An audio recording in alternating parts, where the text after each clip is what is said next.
बता दूं कि 2017 में एक ट्रेलर आया मूवी का, जिसका मूवी का नाम था ग्रे स्टेट। अब इसमें क्या नया है? नया ये था कि जब ये मूवी रिलीज होने वाली थी उसके कुछ टाइम पहले ही डेविड क्लोरी को उसकी वाइफ और उसके बच्चे के साथ गोली मार दी गई। रीज़न रहा होगा कि एक डायरेक्टर को उसकी बेटी और वाइफ के साथ मार दिया जाता है मूवी के रिलीज होने से पहले, और वो मूवी नहीं बनती है। ऐसा क्या दिखाना चाहते थे डेविड उस मूवी के अंदर जो 2017 में आनी थी? लेकिन उसका ट्रेलर ज़रूर आया था और उस ट्रेलर के अंदर ऐसा कुछ दिखाया ज़रूर था जिसमें बताया गया था कि आने वाले टाइम के अंदर लोग एक दूसरे के पास जाने से थोड़ा डरेंगे, यानी कि सोशल डिस्टेंसिंग मेंटेन करेंगे। लोगों को एक घर में कैद कर दिया जाएगा, यानी कि लॉकडाउन होगा। ट्रांसपोर्ट सारी चीज़ें बंद कर दी जाएंगी और कैश बिल्कुल नहीं होगा। उनके बॉडी में एक चिप इंसर्ट की जाएगी, जो जितने भी ट्रांजेक्शन्स होंगे वो सब उस चिप से होंगे। ये तो सिर्फ एक ट्रेलर था जिसमें बताया गया था। बताना तो कुछ और चाहते थे, लेकिन उससे पहले ये मूवी और वो दोनों ही ख़त्म हो गए। 2017 में ही बिल गेट्स ने बोला था कि एक महामारी आने वाली है जिसके लिए हमें तैयार रहना चाहिए।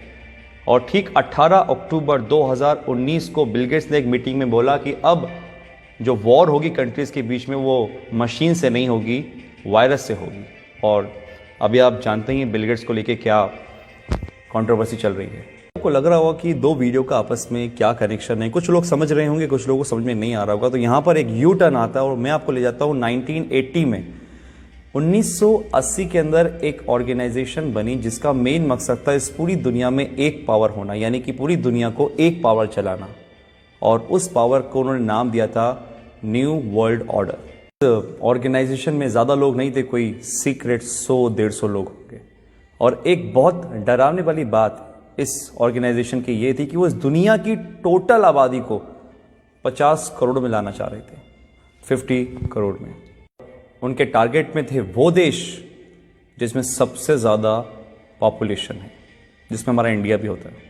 सबके लिए उन्होंने एक प्लान बनाया जिसका नाम था MMP, mind control, money control, population control. Control यानी कि आदमी खुद से कुछ ना सोचे, जो वो चाहें वो आप सोचो, माइंड कंट्रोल। और ये किसके थ्रू होता? मास मीडिया के थ्रू। जो मीडिया में दिखाया जाएगा वो आदमी सोचेगा। और एक कल्चर ऑफ फेयर, यानी कि एक डर का माहौल बनाना, क्योंकि डर एक ऐसी चीज़ है जो अगर दिमाग में बिठा दी जाए किसी की तो इतनी आसानी से निकलती नहीं है। और वो ऐसा हुआ है। आज बहुत से लोगों का माइंड कंट्रोल करती है मीडिया, जो वो बोलती है वो आप मानते हो। और कल्चर ऑफ फेयर, डर का माहौल, ये तो आपने देख ही रहा है जो आजकल चल रहा है।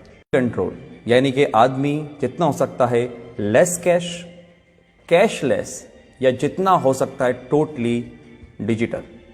और वो आपके सामने ही है। आज हमारी डिजिटल करेंसी किस तरीके से बढ़ रही है आपको पता ही है।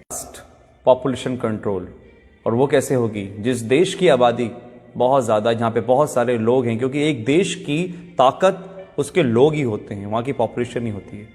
तो उस पॉपुलेशन को कम करना, और आप कम करने का मतलब आई थिंक तो समझ चुके होंगे कि मैं क्या बोलना चाह रहा हूँ। इतनी बड़ी ऑर्गेनाइजेशन चला रहा है, कौन ये सब कर रहा है, ये सब आपको आने वाले टाइम में अंदर पता चल जाएगा।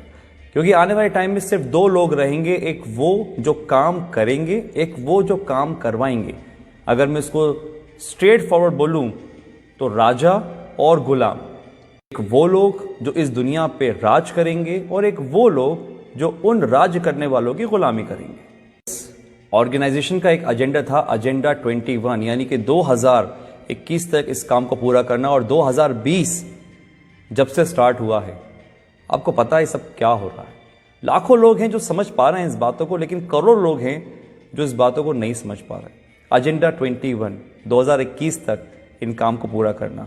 और अगर सीरियसली इस बातों में कुछ भी सच्चाई है तो हम बहुत बड़े खतरे में गाइस। ये वायरस आया जो कि हमारा है नहीं, किसी और देश से आया है। हम आपस में ही लड़ रहे हैं, कोई धर्म के नाम पे तो किसी काम के नाम पे। और जो इस एजेंडा का सबसे बड़ा फंडा था कि लोगों को आपस में लड़वा दो, आज हमारे घर में हम छोटी छोटी सी बातों पर विवाद कर लेते हैं।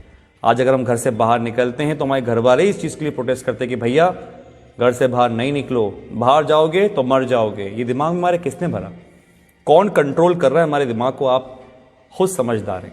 बहुत से लोग बोलेंगे कि यार ये तो कुछ कहानी जैसी लग रही है। तो कहानी सही, क्योंकि जो अभी मौजूदा हालात हैं कोरोना से लेकर, ये भी कोई फिल्म की स्टोरी से कम नहीं है, जो बढ़िया से स्क्रिप्ट करी गई है और बहुत अच्छी तरीके से प्ले हो रही है। मैं आता हूँ अपनी पुरानी वाली बात पर कि जो सुबह मेरे साथ इंसिडेंट हुआ कि एक मध्य वर्ग का आदमी जो लोअर मिडिल क्लास है, जो शायद कुछ भी काम करके काम चला रहा था, वो मांगने को नहीं तैयार है। वो 3 दिन पुरानी रोटी खा लेकर चुप कर उठाकर, लेकिन वो मुझसे पैसे लेने को तैयार नहीं था। मैंने फोर्सफुली उसको पैसे लिए थे। ये हालात है। तो एक मैसेज तो ये है कि अगर आपके आसपास कोई देखे जो हो सकता है मजबूर हो लेकिन शर्म के मारे नहीं मांग पा रहा हो, तो उसकी आप ज़रूर मदद करिएगा। इतना तो हम लोग अंदाज़ा लगा लेते हैं कि कौन परेशान है कौन नहीं। दूसरी बात, अगर ये बात सही है कि जो 1980 में एक एजेंडा चला, एजेंडा 21, डर का बिजनेस, अगर ये सही है तो गाइस आप लोग समझिए, संदीप महेश्वरी, मिस्टर रॉय चौधरी, ऐसे बहुत से लोग हैं, बड़े बड़े डॉक्टर्स हैं जो आपको समझाने की कोशिश कर रहे हैं कि इसका मॉर्टेलिटी रेट बहुत कम है, 0.01%। 1000 में से एक इंसान मर रहा है, तो फिर किस बात का इतना हाहाकार मचा हुआ है? जस्ट बिकॉज ऑफ, क्योंकि हम जो न्यूज़ देखते हैं वो मीडिया से आ रही है। बात वही है, हमारे दिमाग को कंट्रोल करा जा रहा है, हमारे पैसों को कंट्रोल करा जा रहा है। आज हमारे पास इतनी आज़ादी नहीं है कि हम खुद का काम कर सकें। किसी के कहने पे हम दुकान खोलते हैं, किसी के कहने पे हम दुकान नहीं खोलते। ये हक हमसे छीन लिया गया है, पैसा कमाने का हमसे छीन लिया गया है। हम खुद से आज कुछ नहीं कर सकते। ये कहीं वो एजेंडा 21 तो नहीं? अगर है तो आज डर छोड़िए, अपनी इम्यूनिटी पे काम करिए, दिमाग लगाइए, लॉजिक समझिए। मीडिया क्या बोलती है वो नहीं, आप ये समझिए कि दूसरे जो लोग, लाखों लोग समझ रहे हैं लॉजिकल बात को, उसको पकड़िए, ठंडे दिमाग से सोचिए और फिर फैसला कीजिए कि आपको क्या करना है। आप डरेंगे नहीं तो आप संभल जाएंगे, और अगर आप संभल गए तो ये देश बच जाएगा। Thank you.